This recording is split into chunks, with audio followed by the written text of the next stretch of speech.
আজকে ২৬ তারিখ ডিসেম্বর মাসের। আমাদের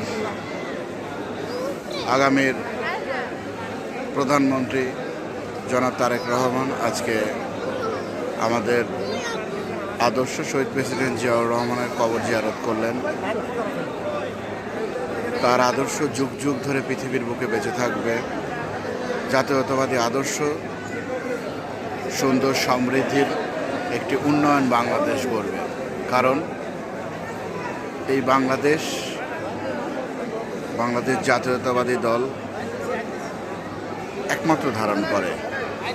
গত জুলাই আন্দোলনে দেশ পুনরুদ্ধারে ১৪২ জন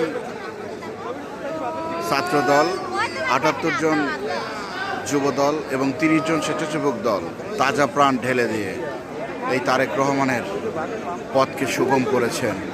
এই রক্তাক্ত পথ দিয়েই আমরা আমাদের নতুন বাংলাদেশ গড়ব।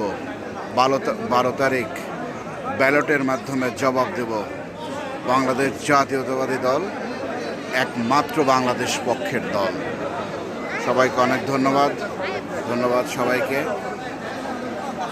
অনেক ধন্যবাদ। অনেক মানুষের আয়োজন। সবাই ভালো থাকবেন। আসসালামু আলাইকুম।